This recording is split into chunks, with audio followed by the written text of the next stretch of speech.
आज आपण एकदम झटपट बनून तयार होतील सर्व साहित्याच्या अचूक प्रमाणामध्ये अगदी तोंडात टाकताच विरघळणारे मऊसूद असे तिळाचे लाडू बनवतोय। या पद्धतीने जर लाडू बनवलेत ना तर अजिबात कडक होणार नाहीत आणि अगदी वृद्ध आजी आजोबा सुद्धा खाऊ शकतात, इतके छान आणि मऊसूद होतात। चला तर मग रेसिपीला पटकन सुरुवात करूया। तर त्यासाठी मी गॅसवर कढई गरम करायला ठेवली आहे। कढई गरम झाली की आता यामध्ये इथे मी 1 वाटी पांढरे तीळ घेतले आहेत, ते घालायचे। इथे मी गावठी तीळ वापरते, तुम्ही पॉलिश केलेले जे पांढरे तीळ असतात ते वापरले तरीसुद्धा चालतील। तीळ घातल्यानंतर आता मध्यम आचेवरती हे तीळ छान तडतडेपर्यंत खमंग खरपूस असे आपल्याला भाजून घ्यायचे आहेत। तीळ भाजून घेताना जसं मी व्हिडिओमध्ये दाखवले अगदी त्याच पद्धतीने सतत अलटीपलटी करत राहायचं, म्हणजे हलवत राहायचं, म्हणजे तीळ सर्व बाजूनी छान एकसारखे खमंग खरपूस असे भाजले जातात। तर इथे पहा, मंद आचेवरती तीळ छान तडतडेपर्यंत खमंग खरपूस असे मी भाजून घेतले आहेत। तीळ खमंग खरपूस भाजले गेले ना की सुगंधसुद्धा तिळाचा छान येतो, अगदी घरभर पसरलाय। आता हे तीळ मी एका ताटामध्ये काढून घेते आणि तीळ पूर्णपणे थंड करून घ्यायचे, तोपर्यंत आपण पाक तयार करून घेऊया।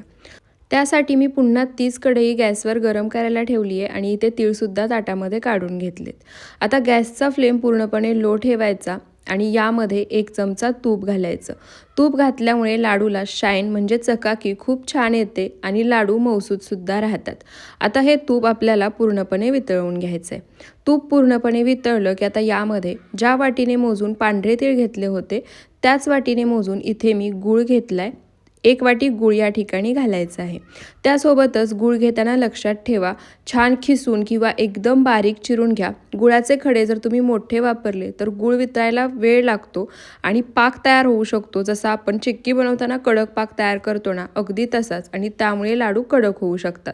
त्यामुळे गूळ शक्यतो चिरून किंवा खिसूनच वापरा, म्हणजे पटकन वितळतो आणि पाक पुढे जात नाही आणि लाडूसुद्धा छान मऊसूद तयार होतात।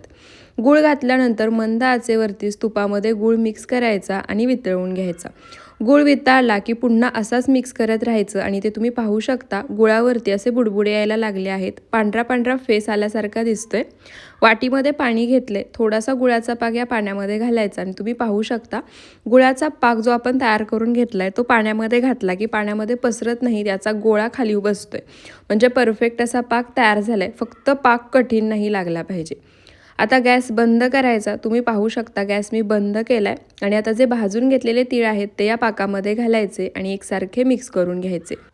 तर इथे पहा, परफेक्ट साहित्याचं प्रमाण घेतलं ना, अगदी व्यवस्थित पाक तयार केला की लाडूसुद्धा परफेक्ट तयार होतात। तुम्ही पाहू शकता तीळसुद्धा या गुळाच्या पाकामध्ये अगदी व्यवस्थित आणि लगेच मिक्स झाले। आता हे मिश्रण हलकंसं गरम आहे तेव्हा लगेच आपल्याला याचे लाडू वळून घ्यायचे आहेत। त्यासाठी हे तयार मिश्रण मी खाली उतरवून घेते, म्हणजे कढई गॅसवरून खाली उतरवून घेते। तर इथे पहा, कढई मी गॅसवरून खाली उतरवून घेतली आहे। मिश्रण आपलं थंड व्हायला लागले, हलकंसं गरम आहे तेव्हा लगेच आपण लाडू वळून घेऊया।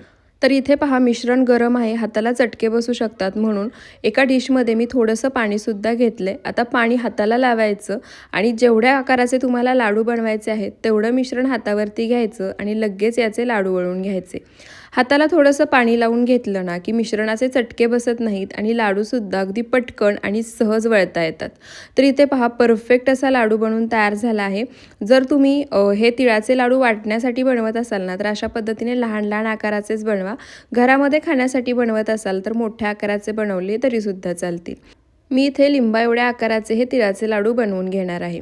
आता याच पद्धतीने मी तुम्हाला आणखी एक लाडू बनवून दाखवते।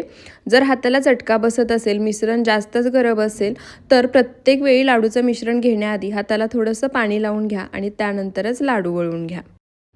तर इथे पहा, दुसरा लाडूसुद्धा मी परफेक्ट असा वळून घेतला आहे।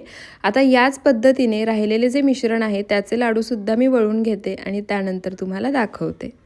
तर इथे पहा, राहिलेल्या सर्व मिश्रणाचे लाडू मी बनवून घेतले आहेत। परफेक्ट असे हे तिळाचे लाडू बनवून तयार झाले आहेत आणि आपण तूप घातलं होतं गुळाचा पाक तयार करताना, त्यामुळे या लाडूला तुम्ही चकाकीसुद्धा पाहू शकता, किती छान आली आहे। आणि दिसायला हे लाडू जितके सुंदर दिसत आहेत ना तेवढेच बनवायला सोपे आहेत आणि चवीला म्हणाल तर अप्रतिम लागतात। तुम्हाला बाहेरून विकत आणायची सुद्धा गरज नाही। आता एक लाडू मी तुम्हाला फोडून दाखवते आणि लाडू फोडल्यानंतर तुम्ही पाहू शकता अगदी सहज फुटतोय आणि आतून छान मऊसूद असा तयार झाला आहे। अजिबात लाडू कडक नाही नाहीये, खाताना सुद्धा अगदी लगेच तोंडात विरघळेल आणि चवीला सुद्धा जबरदस्त. तर आता तुम्ही सुद्धा या पद्धतीने या मकर संक्रांतीला हे तिळाचे लाडू नक्की बनवून पहा. अगदी सहज सोप्या पद्धतीने तयार होतात, मोजक्या साहित्यात आणि साहित्याचं अचूक प्रमाण घेतलं त्यामुळे अजिबात चुकणार नाहीत.